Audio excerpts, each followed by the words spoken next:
সংগ্রামী যৌথ মঞ্চের অবস্থান মঞ্চে আপনাদেরকে সকলকে স্বাগত জানাই।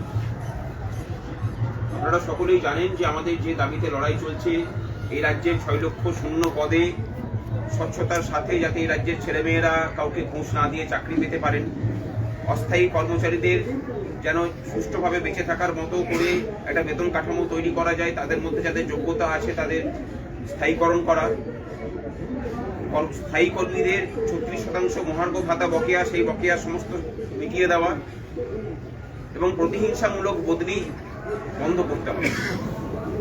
এই দাবিতে আমাদের আন্দোলন আজকে 1 বছর ক্রস করেছে, 1 বছর 2 দিন চলছে। এই নিয়ে দ্বিতীয়বার অনশন শুরু হয়েছে, সেই অনশনও আজ 9তম দিনে পড়েছে এবং তার সাথে আগামী কাল থেকে আমাদের অনির্দিষ্টকালের ধর্মঘটে ডাক দেওয়া আছে। কিন্তু এর মাঝখানে বহু অভিভাবক, স্বেচ্ছাসেবী সংগঠন তারা আমাদেরকে মেল এবং ফোন করে জানিয়েছেন যে মাধ্যমিক থাকার কারণে, এবং আমাদের মধ্যে থাকা হাই স্কুলের সংগঠনগুলোও বলেছেন যে মাধ্যমিকের প্রস্তুতির জন্য অন্তত 4-5 দিনের একটা সময় প্রয়োজন হয়।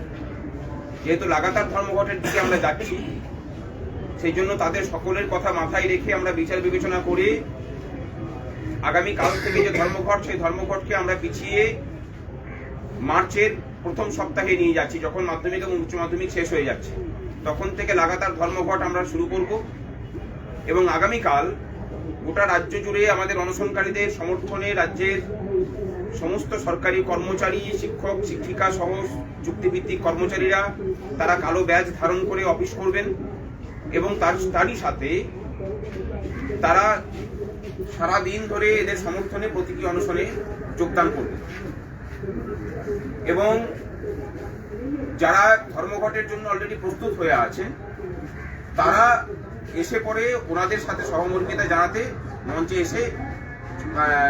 মঞ্চে আসবেন এবং তাদের সাথে প্রতীকী অনশনে বসবেন কালকে আমাদের মঞ্চে।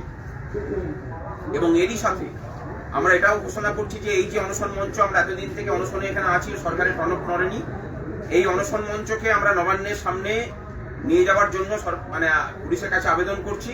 যদি না মেলে তখন হাইকোর্টের দ্বারস্থ হয়ে সেই অনশন মঞ্চ ওখানে নিয়ে যাওয়া হবে এই সময়ের মধ্যে, যে কোনো দিন, সেটাকে আমরা আজকেই আবেদন করছি দিন চেয়ে। এবং তার সাথে সারা মাস ধরে সরকারি দপ্তরগুলোতে আমরা প্রচার চালিয়ে আগামী লোকসভা ভোটের আগে লাগাতার ধর্মঘটের ডাক দিচ্ছি সমস্ত সরকারি অফিস সহ শিক্ষা প্রতিষ্ঠান এবং সাধারণ মানুষকেও ডাক দেব যে এই ধর্মঘটে আপনারা সকলে অংশগ্রহণ করুন। এবং এর সাথে দেখেছেন যে গত মিছিলে আমাদের সাথে আদিবাসীদের বেশ কয়েকটা সংগঠন যুক্ত হয়েছেন, তারা তাদের প্রতিনিধি পাঠাতে পারেননি, তারা তাদের মাধ্যমে যে বার্তা আমাদেরকে দিয়েছেন সেটা আমরা জানাচ্ছি। আদিবাসী সংগঠনগুলোর বক্তব্য হচ্ছে যে ফেক এসটি সার্টিফিকেট নিয়ে যে কেস হাইকোর্টে হয়েছিল, সেখানে যে সিবিআই তদন্তের আদেশ দেওয়া হয়েছে সিঙ্গেল বেঞ্চের পক্ষ থেকে, তাকে চ্যালেঞ্জ করে রাজ্য সরকার হাইকোর্টে, ডিভিশন বেঞ্চ এবং সুপ্রিম কোর্টে গেছে। তারা বলেছেন যে এই বিষয়ে রাজ্য সরকার যদি পিছিয়ে না আসে, ফেক এসটি সার্টিফিকেটে যদি যথাযথ তদন্ত করে বিচার না হয়, তাহলে আগামী লোকসভা ভোটের আগে দল বেঁধে তারা এই সরকারের বিরোধিতায় নামবে। আমরা এই সমস্ত কর্মসূচিকে নিচ্ছি। এই মঞ্চ শুধুমাত্র সরকারি কর্মচারীদের মঞ্চ নয়, সাধারণ মানুষ, বঞ্চিত মানুষ তার দাবি দাওয়া নিয়ে এখানে যোগ দেবেন এবং আমরা আগামী ধর্মঘটের আগে সাধারণ মানুষকেও যোগ করে এই ধর্মঘটকে আরো শক্তিশালী করার চেষ্টা করব।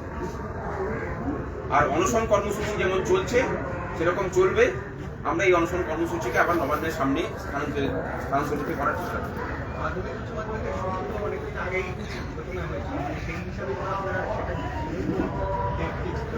আমরা ডেট ফিক্সড করেছিলাম। আমরা ভেবেছিলাম যে সরকার বোধহয় আলোচনায় বসে সমস্যার সমাধান করবে এবং সেই অনুযায়ী, এবং তারপর থেকে যেটা বড় হয়েছে যে মাধ্যমিকের সূচিটাকে এগিয়ে নিয়ে আসা হয়েছে। 11টা থেকে 11:15 থেকে সেটা 9:30 করা, 9:10 করা হয়েছে। এর ফলেও যে অসুবিধাটা হবে, আমরা চাইনি যে এই অসুবিধার মধ্যে ছাত্রছাত্রীদেরকে আরো অসুবিধার মধ্যে করতে।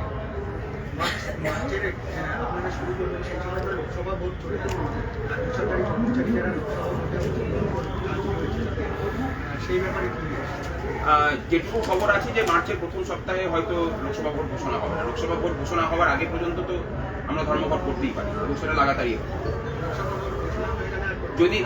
যদি সেটার লোকসভা ভোটের সাথে এটার কোনো সম্পর্ক নেই, কারণ কর্মচারীরা তাদের দাবি দাওয়া নিয়ে শুরু করছে।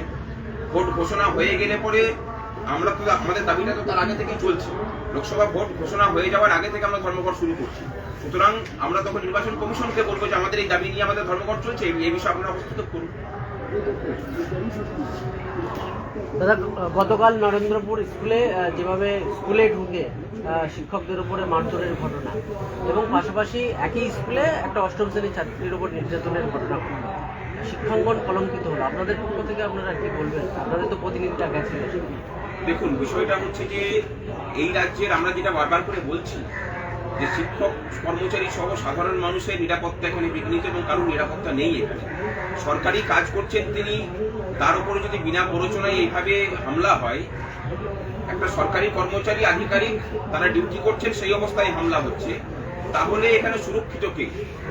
এই দাবিতেই তো আমরা করছি যে এই যে বিশৃঙ্খল পরিস্থিতি, এই বিশৃঙ্খল পরিস্থিতি থেকে যদি রাজ্যকে বেরিয়ে আসতে হয়, সাধারণ মানুষের সময় হয়েছে এবার উঠে দাঁড়াতে হবে, পথে নামতে হবে।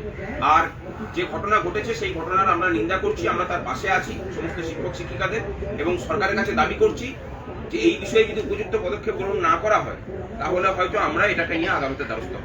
যে ডিউটিরত অবস্থায় কর্মচারীদের উপরে যে শারীরিক নির্যাতন হয়েছে তার বিরুদ্ধে আমরা আদালতের দ্বারস্থ হব। যে 4 জনের নাম এফআইআর ছিল প্রধান শিক্ষক সহ, বাকি যে 3 জন এলাকার তৃণমূল কংগ্রেস নেতা, দেখা যাচ্ছে যে তৃণমূল নেতারা কেউ গ্রেপ্তার হলো না, বাকি 2 জন আদার্স পার্সন তাদেরকে গ্রেপ্তার করা হয়েছে। সেটা নিয়ে কি বলবো? আমরা তো আগেই বলেছি যে দেশের মধ্যে আরেকটা দেশ তৈরির প্রক্রিয়া, এখানে দুটো সংবিধান চলে। মাননীয় মুখ্যমন্ত্রীর